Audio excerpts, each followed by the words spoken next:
하나님의 말씀은 마태복음 19장 16절부터 30절입니다. 하나님의 말씀은 마태복음 19장 16절부터 30절입니다. 마태복음 19장 16절부터 30절 말씀 우리 다 함께 합독하겠습니다. 어떤 사람이 주께 와서 이르되 선생님이여 내가 무슨 선한 일을 하여야 영생을 얻으리이까? 예수께서 이르시되 어찌하여 선한 일을 내게 묻느냐? 선한 이는 오직 한 분이시니라. 내가 생명에 들어가려면 계명들을 지키라. 이르되 어느 계명이오니까? 예수께서 이르시되 살인하지 말라, 간음하지 말라, 도둑질하지 말라, 거짓 증언하지 말라, 내 부모를 공경하라, 내 이웃을 내 자신과 같이 사랑하라 하신 것이니라. 그 청년이 이르되 이 모든 것을 내가 지키어 싸운데 아직도 무엇이 부족하니이까? 예수께서 이르시되 내가 온전하고자 할진대 가서 내 소유를 팔아 가난한 자들에게 주라. 그리하면 하늘에서 보화가 내게 있으리라. 그리고 와서 나를 따르라 하시니 그 청년이 재물이 많으므로 이 말씀을 듣고 근심하며 가니라. 예수께서 제자들에게 이르시되 내가 진실로 너희에게 이르노니 부자는 천국에 들어가기가 어려우니라. 다시 너희에게 말하노니 낙타가 바늘귀로 들어가는 것이 부자가 하나님의 나라에 들어가는 것보다 쉬우니라 하시니 제자들이 듣고 몹시 놀라 이르되 그렇다면 누가 구원을 얻을 수 있으리이까? 예수께서 그들을 보시며 이르시되 사람으로는 할 수 없으나 하나님으로서는 다 하실 수 있느니라. 이에 베드로가 대답하여 이르되 보소서 우리가 모든 것을 버리고 주를 따라 싸운데 그런즉 우리가 무엇을 얻으리이까? 예수께서 이르시되 내가 진실로 너희에게 이르노니 세상이 새롭게 되어 인자가 자기 영광의 보좌에 앉을 때에 나를 따르는 너희도 12 보좌에 앉아 이스라엘 12 지파를 심판하리라. 또 내 이름을 위하여 집이나 형제나 자매나 부모나 자식이나 전토를 벌인 자마다 여러 배를 받고 또 영생을 상속하리라. 그러나 먼저 된 자로서 나중되고 나중된 자로서 먼저 될 자가 많으니라. 아멘. 오늘 하나님의 말씀 제목은 하나님으로서는 다 하실 수 있느니라.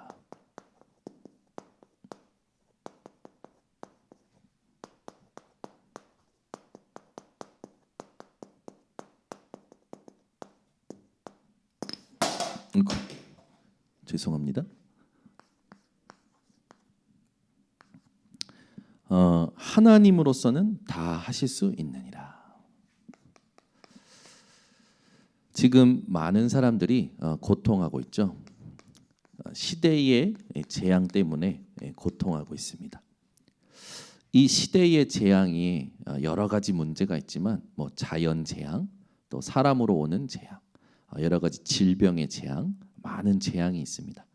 이 시대에 오는 재앙에 사람들은 구원받기를 원하죠. 지금 여러분 이 한국에서도 일어나는 문제, 또 세계 각국에서 일어나는 자연 재앙들을 보면 인간의 힘으로는 반드시 한계가 있음을 함께 보게 됩니다. 특별히 이번 주에 한국에서 일어난 사건들을 보면요, 또 사람으로 말미암는 재앙이 오죠.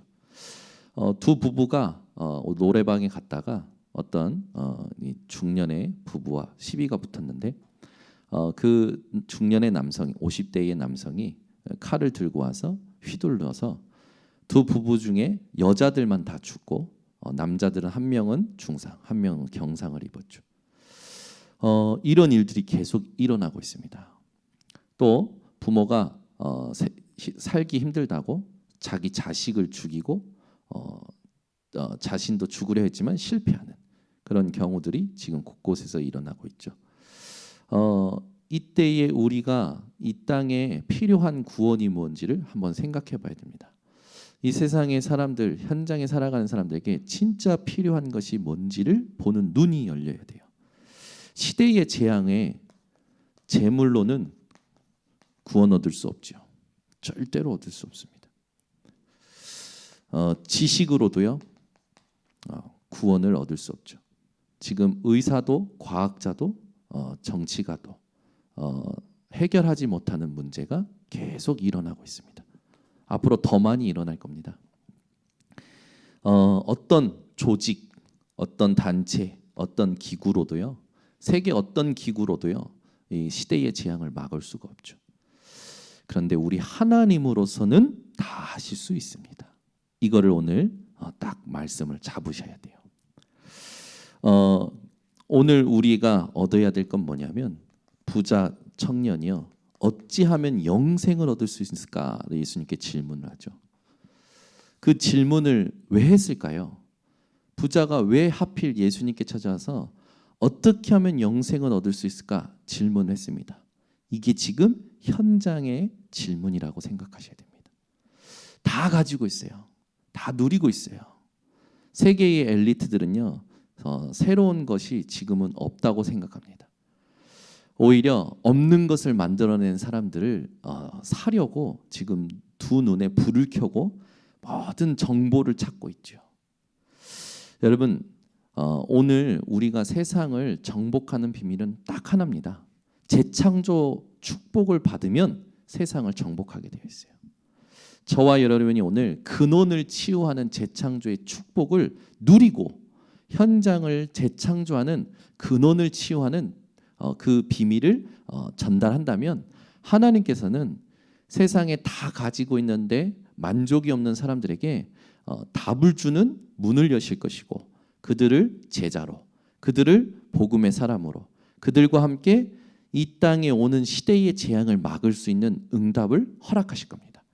여러분들은 시대의 재앙 때문에 고통하는 게 아니라 이 시대의 재앙이 여러분에게 상관없을 정도로 복음을 누리고 하나님의 능력을, 하나님의 구원하심을, 하나님이 주신 영생을 누리는 오늘 모든 성도님들 되시기를 바랍니다. 그래서 우리니까 알아야 될 게 있죠. 부자 청년이요, 어찌하여야 이 영생을 얻겠습니까? 라고 질문했을 때 예수님께서 주신 말씀이 뭐냐면 율법의 말씀을 주셨어요. 근데 이 율법의 말씀을 들은 이 청년이요, 율법이 뭔지도 몰라요. 율법을 왜 주셨는지도 몰라요. 율법의 기능이 뭔지도 몰라요. 율법의 답이 뭔지도 몰라요. 저와 여러분은 오늘 여기에 대한 답을 얻어야겠습니다. 예수님께서 나를 믿으라 하시면 되는데 왜 하필 율법을 얘기하셨을까요? 자, 본문을 보면 17절에 부자 청년이 얘기하죠. 어찌하여 선한 일을 내게 묻느냐. 그때 예수님께서 대답하신 게 나옵니다. 선한 이는 오직 한 분이시니라. 내가 생명에 들어가려면 계명들을 지키라. 그러니까 질문이 어느 계명이오니까? 라고 하니까요, 예수님께서요, 살인하지 말라, 간음하지 말라, 도둑질하지 말라, 거짓 증언하지 말라, 내 부모를 공경하라, 내 이웃을 자신과 같이 사랑하라 하신 것이니라. 이게 누구에 대한 사랑입니까? 이웃에 대한 사랑의 계명들이죠. 예수님께서 왜 하필 하나님에 대한 사랑의 계명을 말씀 안 하시고 이웃에 대한 사랑의 계명을 이야기하셨을까요? 여기에 어마어마한 의미가 있는 겁니다. 이 부자 청년은요, 모든 포커스가 어디 있냐면 육신에 있는 거예요. 여러분, 오늘 육신의 것을 깨닫지 마시고 영적인 것을 깨닫는 눈이 열리시기를 바랍니다. 현장에요, 하나님이 보시는 영적인 것을 볼 수 있는 눈이 열려야 돼요. 여러분, 율법의 말씀 중에 이웃 사랑에 대한 계명들을 하나님께서 말씀하셨어요. 그거는 우리의 초점을 바꾸시는 겁니다. 숨겨진 의미를 찾아내지 못하면 여러분, 멸망받는 짐승과 같이 무너지게 되어 있어요. 이 율법을 주신 하나님의 초점이요, 여러분들에게 깨달아지셔야 됩니다. 하나님이 율법을 왜 주셨습니까? 로마서 7장 7절 지키라고 주셨는데, 지키라고 주신 것보다 더 중요한 의미가 있습니다. 뭡니까? 죄를 깨닫게 하기 위해서 주신 거예요. 율법은 죄를 깨닫게 하는 기능을 가진 거죠. 그래서 여러분들이 이 율법을 통해서 지키는 게 아니라 내가 죄인이구나, 이걸 깨닫기를 하나님이 원하시는 거예요. 여러분 인생이요, 이 죄를 해결할 수 없는 죄인임을 깨닫기를 바랍니다. 갈라디아서 3장 24절에 나와 있죠. 이 율법은요, 그리스도께로 인도하는 몽학 선생. 이 지금 번역된 성경에는 초등교사라고 되어 있습니다. 율법은요, 그리스도께로 인도하는 초등교사라고요. 몽학 선생이라고요. 율법은 대단한 것 같지만 대단한 게 아니라 뭡니까? 초등교사예요. 그리스도께로 인도하는 가장 기초적인 거라는 겁니다. 그래서 율법은 우리 인생의 가장 기초적인 거예요. 그래서 율법을 모르면 사람들이 실수하게 되는 거죠. 이 가장 기초적인 것을 부자 청년이 모르는 겁니다. 그게 영적 무지예요. 그게 세상의 수준이에요. 그래서 아무리 돈을 많이 가지고 있어도 아무리 지식을 많이 가지고 있어도 이 율법을 깨닫지 못하는 자는요, 어린아이입니다.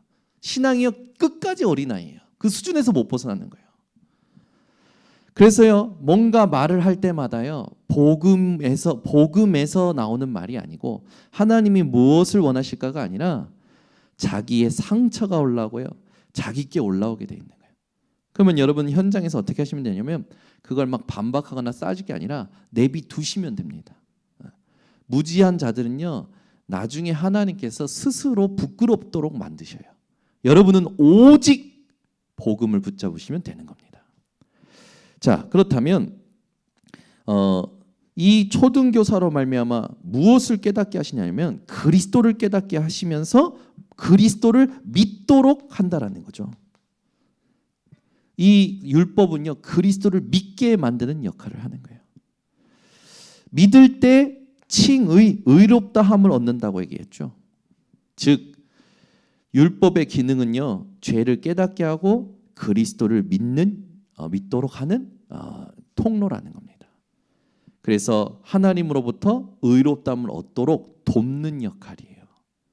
그래서 여러분이 오늘부터 율법을 정확히 알고 누리셔야 됩니다. 어떻게 누리셔야 되냐? 율법을 누리실 때 마태복음 5장 17절 18절을 가지고 누리셔야 됩니다. 내가 율법을 폐하려 온 건 줄 아냐? 나는 율법을 폐하려 온 게 아니라 율법을 완성하러 왔다. 이 율법의 1.1획도 떨어지지 아니하고 다 성취될 것이다. 하나님이 주신 이 율법의 말씀은 성취되는 말씀입니다. 그래서 율법의 말씀을 통하여 그리스도를 붙잡고 그리스도 안에서 여러분은 말씀의 성취를 누리는 존재가 되기를 하나님이 원하시는 거죠. 그래서 오늘부터 율법의 말씀을 가지고 하나님이 원하시는 영성이 있는 영적인 축복을 깨닫는 우리 모든 237 온라인 지교회 성도님들 되시기를 바랍니다. 하나님께서는요, 그 율법에 대해서 깨닫지 못하는 자, 그 율법이 뭔지도 모르는 부자에게, 청년에게, 이 부자 청년이 이걸 모른 거예요.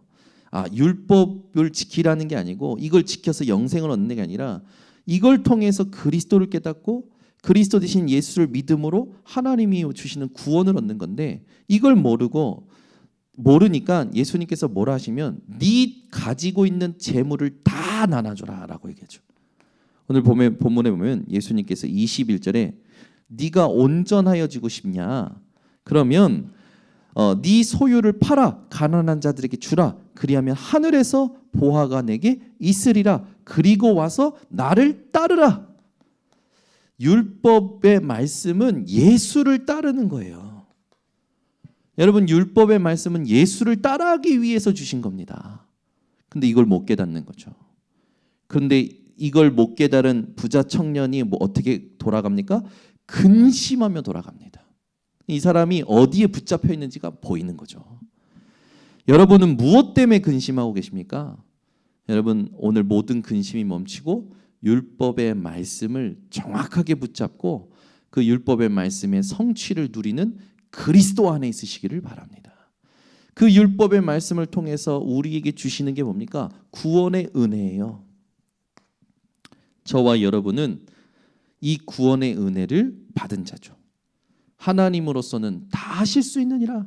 부자가 구원 얻는 거는 낙타가 바늘귀에 들어가는 것보다 어렵다. 그 말은 뭡니까? 낙타가 바늘구멍에 들어가는 것보다 이 어렵다라는 그 부분이 여러분 잘 깨달으셔야 돼요. 하나님 나라에 여러분 정말로 모든 축복이 다 있음을 아셔야 됩니다. 그래서 우리가 오늘 깨달아야 될 게 뭐냐면 이 땅에서 어떠한 선행도 공로도 어떠한 또 재물로도 구원을 얻을 수 없음을 여러분들은 확실히 하셔야 됩니다. 이게 전부 뭐냐면 사람이에요. 오늘 본문에도 있지만 사람으로서는 할 수 없으나 구원은 사람으로서는 할 수 없습니다. 분명히 쓰였죠. 사람의 선행, 사람의 공로, 사람의 재물로는 구원 얻을 수 없다고 분명히 써 있어요. 오늘 여러분이요, 이 하나님이 주시는 구원이 무엇을 깨달을 때 오냐, 이거를 딱 붙잡으셔야 됩니다. 에베소서 2장 1절에서 3절, 허물과 죄로 죽었던 나를 깨달아야 됩니다. 세상 풍조를 쫓아 불순종의 아들들을 따르고 살았던 인생을 깨달아야 돼요. 우상 숭배로 말미암아 본질상 진노의 자녀였던 나의 상태를 깨달아야 됩니다. 뭘 깨닫는 겁니까? 죄인이라는 것을 깨달아야 돼요. 내게는요 하나도 소망이 없었던 거예요. 여러분은 절대 불가능한 죄인이었다라는 걸 깨닫는 겁니다. 그럴 때에 임하는 게 있죠. 그게 바로 에베소서 2장 8절에서 9절. 그러므로 은혜에 의하여 믿음으로 말미암아 구원을 얻었으니 어떤 것으로도 자랑하지 못하게 하나님의 은혜가 임한 겁니다. 우리가 받은 은혜가 얼마나 큰지 바울은 깨닫고 자신의 문제, 질병을 놓고 기도할 때 하나님의 은혜가 내게 충분한 메시지를 깨닫고 더 이상 그 문제를 놓고 기도하지 않죠. 오히려 그것을 하나님께 집중하는 도구로, 그리고 그것을 자랑하는, 그 하나님을 알리는 자랑의 도구로 삼습니다. 또 바울은요 내가 나된 것은 다 하나님의 은혜라 고백하죠. 여러분이 이런 구원의 은혜를 누리고 고백하는 인생이 되시기를 바랍니다. 그래서 우리는 이 은혜로 말미암아 구원을 얻는데 그냥 구원을 얻는 게 아니라 무엇을 알아야 되냐면 로마서 10장 13절, 누구든지 주의 이름을 부르는 자는 구원을 얻으리라. 누구든지 주의 이름, 그 이름이 누구십니까? 사도행전 16장 31절, 주 예수를 믿으라. 그리하면 너와 내 집이 구원을 얻으리라. 예수 이름을 부를 때, 예수 이름을 믿을 때 구원을 얻는 거죠. 그 예수께서 누구십니까? 로마서 10장 9절에서 10절, 예수를 주로 시인하여 또 하나님께서 그를 죽은 자 가운데서 살리신 것을, 부활하신 것을 내 마음에 믿으면 구원을 받으리라. 예수 그리스도를 우리의 주인으로, 예수 그리스도께서 나를 위하여 죽으시고 부활하신 것을 믿을 때에 구원을 얻는다고 성경에 쓰여져 있죠. 그래서 11절에 보면 누구든지 그를 믿는 자는 부끄러움을 당하지 아니하리라. 여러분은 부끄러움을 당할 수 없는 존재예요. 여러분이 진짜 예수 그리스도를 믿는다면요, 기억하세요. 여러분은 절대 부끄러움 당할 수 없습니다. 책임집니다. 예수 그리스도의 이름을 믿는 자는요, 부끄러움 당할 수 없어요. 하나님이 그렇게 약속하셨습니다. 그래서 오늘부터 여러분은 예수 그리스도를 어떻게 믿으셔야 되냐?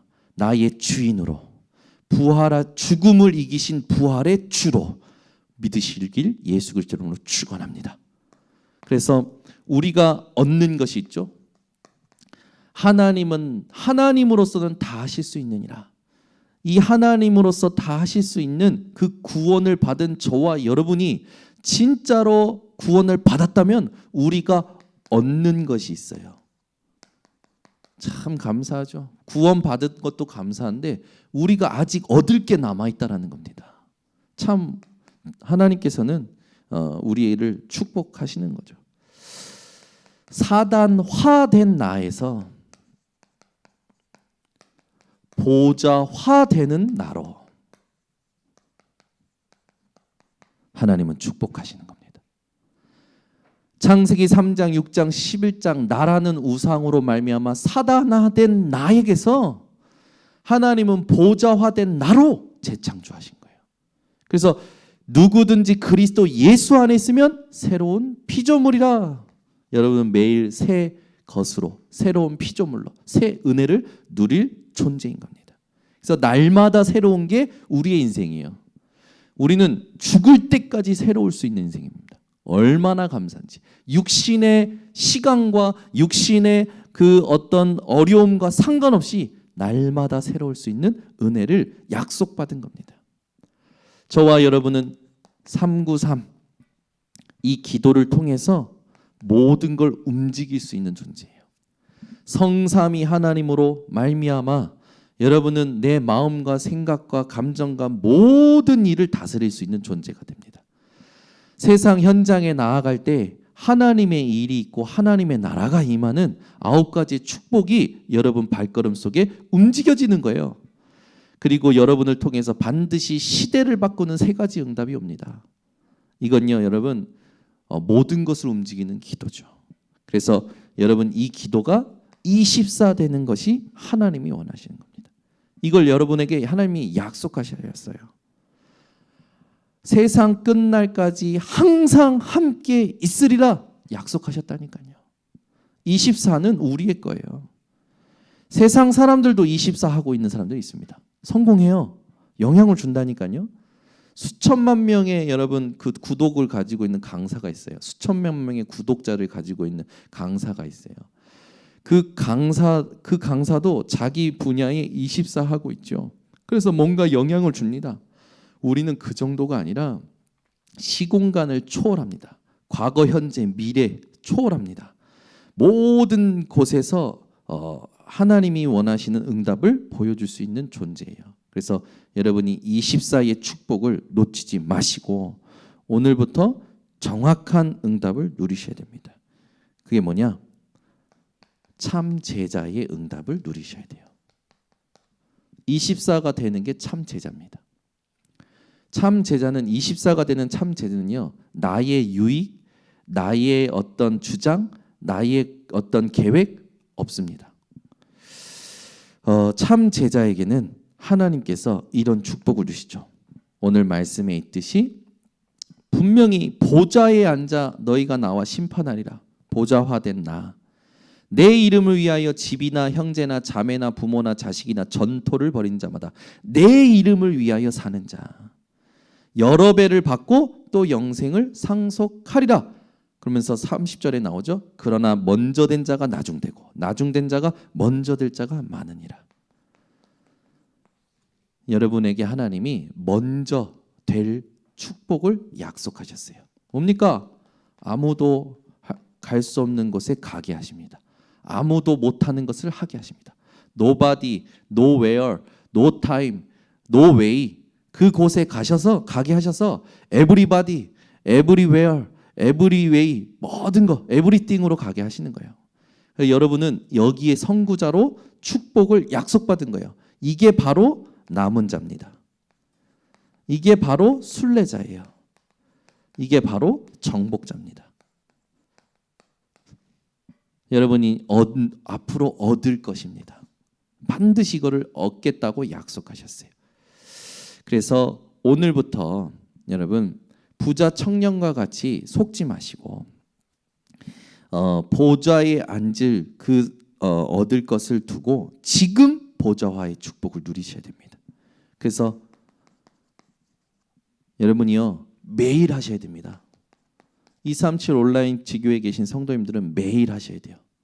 뭘? 주업. 우리의 주업이 뭡니까?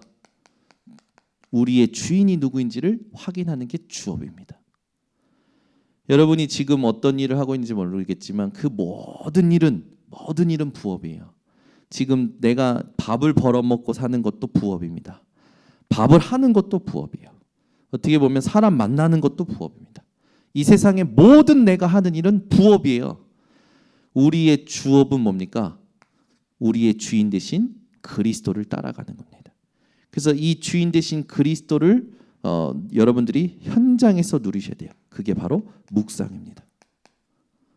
그래서 아침에 일어나자마자 반드시입니다. 반드시 아침에 일어나자마자 반드시요 뭘 하기 이전에 여러분 의식이 들자마자 하나님을 찾으셔야 돼요.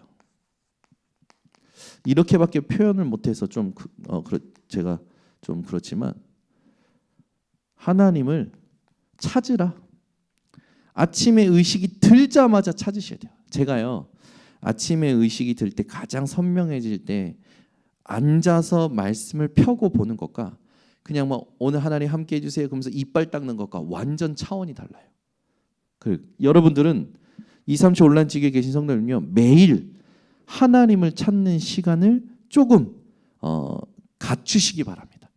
이 시간을 갖추세요. 아침에 막 정신없이 움직이지 마시고 일어나자마자 앉아서 기도가 될 만큼 호흡을 천천히 하시면서 진짜 기도를 아는 상태를 회복하셔야 돼요. 기도가 될 만큼 호흡을 하면서 하나님 앞에 집중할 때 기도를 아는 비밀이 회복되면서 호흡이 저절로 편안해집니다. 그렇게 시작하시면요 보고 듣는 모든 것을 다스리게 되어져요. 여러분 이건 꼭 하셔야 됩니다.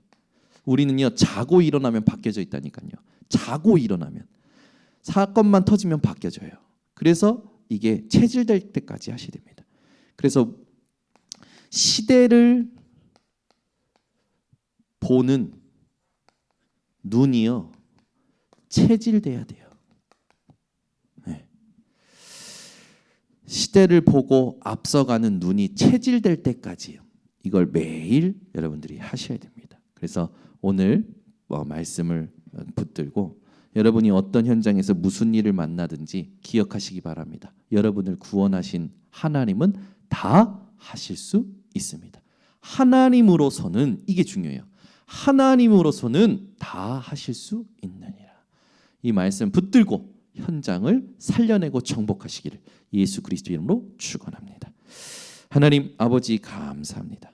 성령의 인도를 받는 237 온라인 지교의 모든 성도들에게 하나님으로서는 다 하실 수 있음이 체험되어지는 한 주간이 되게 하시고 현장에 이것을 전달하는 우리 전도자들 되게 하시며 준비하신 증거를 차지하도록 하나님 역사하여 주시옵소서. 모든 것을 하나님께 맡겨드리며 예수 그리스도의 이름으로 기도드리옵나이다. 아멘.